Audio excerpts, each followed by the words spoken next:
Jewish playwright Arthur Miller is one of the greatest American dramatists, and his Death of a Salesman is nearly universally considered at the peak of the form.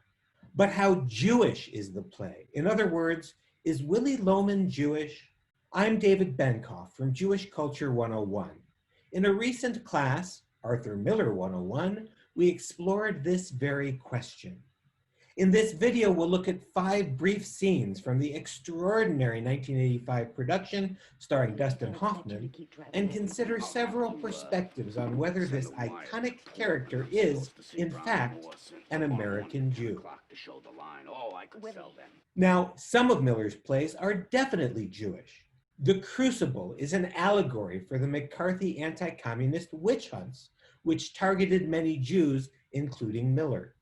After the Fall is about Miller's relationship with his wife, Marilyn Monroe. Incident at Vichy takes place in France during the Nazi era, and Broken Glass is about one American Jewish family's reaction to Kristallnacht. Even All My Sons, which like Death of a Salesman has no overtly Jewish characters, has so many Torah themes and symbols that I've made a special video just about Judaism in that play. With Salesman, Jewishness is subtle at best, found perhaps in the Loman's striding social class, Willy's status as a schlemiel, or some Yiddish-inflected cadences in the dialogue. He walks into a jungle, he comes out at the age of 21, and he's rich! These 5 clips will give you a sense of Willy's personality and his environment, so you can consider whether he is a Jewish character. Here, Willy demeans his next-door neighbor for his inferior popularity. Tell your secret, boys. Don't breathe it to a soul. Someday I'll have my own business and I'll never have to leave home anymore. Like Uncle Charlie, huh? Bigger than Uncle Charlie, because Charlie is not liked.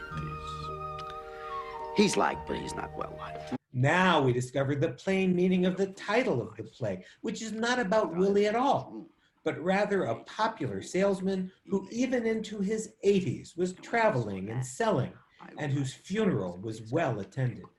Because what could be more satisfying than to be able to go at the age of 84 into 20 or 30 different cities and pick up a phone and be remembered and loved and helped by so many different people? You know, when he died, by the way, he died the death of a salesman in his green velvet slippers in the smoker of the New York, New Haven, and Hartford going into Boston. When he died, hundreds of salesmen and buyers were at his funeral.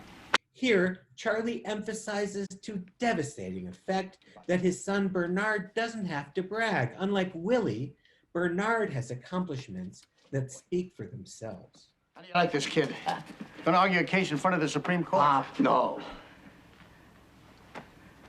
The Supreme Court? I gotta run. Huh? Bye, Dad. Knock him dead, Bernard. The Supreme Court? And he didn't even mention it? You don't have to. He's gonna do it. In the play's climax, get ready for some extraordinary acting, Biff confronts his father with the truth of the family's ordinariness, which causes Willy to explode. The door of your life is wide open! Pop, I am a dime a dozen, and so are you. I am not a dime a dozen! I am Willy Loman, and you are Biff Loman! I am not a leader of men, Willie, and neither are you. And in the final requiem, Charlie's well-known speech presents Miller's vision of what a salesman is and isn't. Nobody dares to blame this man. You don't understand. Willy was a salesman. And for a salesman, there is no rock bottom to the life. You don't put a bolt to a knot, he don't tell you the law or give you medicine. He's a man way out there in the blue, riding on a smile and a shoe shine. When they start not smiling back, that's an earthquake. And you get yourself a couple of spots on your hat, and you're finished. Nobody dares blame this man. Salesman has got a dream, boy. Comes with the territory. So, is Willy Jewish? We'll look at 4 perspectives. Holocaust refugee Mike Nichols, who won a Tony for directing the play, considered Willy an everyman. Willy has no forebears. He's not from any country. He has no holidays of any religion.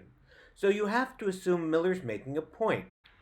We who are struggling to sell enough have to drop everything: religion, nationality, family. To critic Rhoda Koenig, the Yiddish-inflected speech patterns in the play form a dog whistle, letting Jews in on the secret that Willy is like them. Willy answers a question with another question. His wife reverses normal sentence structure. To fix the hot water, it cost $97.50.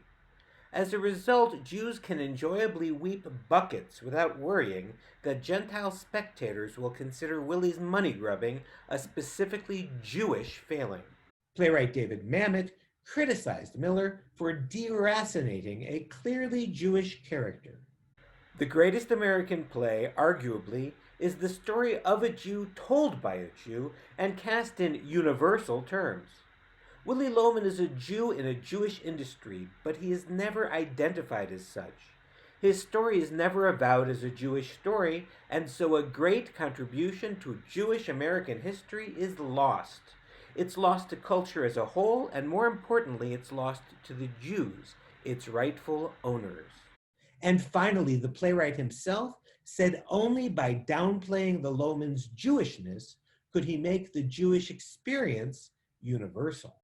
As Jews light years away from religion or a community that might have fostered Jewish identity, the Lomans exist in a spot that probably most Americans feel they inhabit, on the sidewalk side of the glass, looking in at a well-lighted place.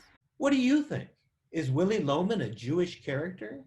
Put your thoughts in the comments below, and I'll respond. Every Monday, I offer a free online class, Jewish Culture 101, which looks at the contributions of American Jews to literature, Broadway, art, film, music, and television. See links and info in the notes. And for more videos, press the button to subscribe.